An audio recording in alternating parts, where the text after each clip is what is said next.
អត់បានតែដកផ្សិតប៉ផ្សិតកងោកផ្សិតកញ្ជោអីគេទេបានតែដកផ្សិតក្រាមនៅក្នុងផ្ទះហ្នឹងឯងបងប្អូនទាំងអស់គ្នាជីទូទៅជារៀងរាល់ឆ្នាំគឺវាតែងតែដកបែបហ្នឹងហើយអានេះហ្នឹងមកគុំនេះបងប្អូនអើយមើលអត់តន់យើងអត់បានដើរមើលអញ្ចឹងណាដល់ពេលឥឡូវវាខ្ចាយអស់លេងហ្មងប៉ុណ្ណាណៃបងប្អូនឃើញយីហើយមកគុំនឹងចង់2គីឡូចា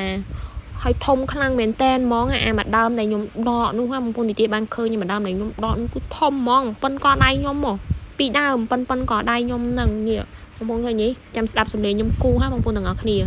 អត់បានគោះតារ៉េនក៏បានមកគោះផ្សិតក្រាមដែរបងប្អូនអើយចាគោះលឺភឹបហ្មងនិយាយមែនឡងព្រោះអូយថា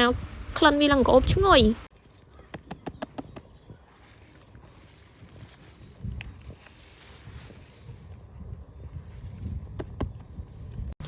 លឺអត់បងប្អូនភឹបដូចគោះផ្លែតារ៉េនទុំអញ្ចឹងចេះតែសម័យដល់តារ៉េនទៀតហើយបងប្អូនអើយឯសារតែអត់មានលុយទិញតារ៉េនញ៉ាំចាបងប្អូនអើយជួយលក់តារ៉េនឲ្យថោកវាទៅឲ្យខ្ញុំនេះមានលទ្ធភាពទិញតារ៉េនបានញ៉ាំគេផងនេះមកគុំមកដើមនេះបងប្អូនឡើងប្រប៉ុនកដៃហើយយកពីស្អាតខ្លាំងមែនតើដូចឆាត់អញ្ចឹងម្នាក់ឃើញអត់អូឡើងកមឹបហើយមកដើមហ្នឹងគឺមួយឆ្នាំងហ្មងបងប្អូនមិនដាក់ថែមទៀតតែម្ដងហ្នឹងគឺបានមកពេលហ្មងចាអូយស្អាតខ្លាំងហើយឡងធំស្ដាយយើងមើលអត់តន់បងប្អូនអាហ្នឹងបើញ៉ាំវានៅទូចក្តោបទូចអាហ្នឹងឆ្ងាញ់ជាងមកញ៉ាំចេះយើងពិបាកធ្វើតិចហើយណាមួយខ្លាច់តកើខ្លាច់អីផងណាហើយមកគុំនឹងដោះគៀនសយ៉ាផ្ទះបងប្អូនហើយយើងមើលអត់តន់វាកប់ស្មៅកប់អីអានេះខ្ញុំដើរមកដឹកកូនហ្នឹងក៏មកដល់ឃើញឡងខ្ចាយសសព្រុះពេញដីអញ្ចឹងហ្មងណាហើយ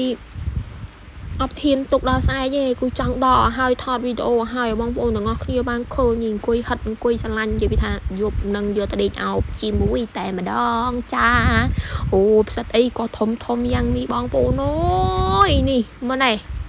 ដកមកក្តាប់ដៃ2ដកអត់មិនដកដៃ1ចាតើក្តាប់ដៃទាំង2ដកអាហ្នឹងมันកាន់វាជុំចាឃើញទេឡងប៉ុណ្ណាណយមិនដែលឃើញផ្សិតអីដើមធំម៉ងទេលោកគួយធំជាងគល់ស្វាយទៀត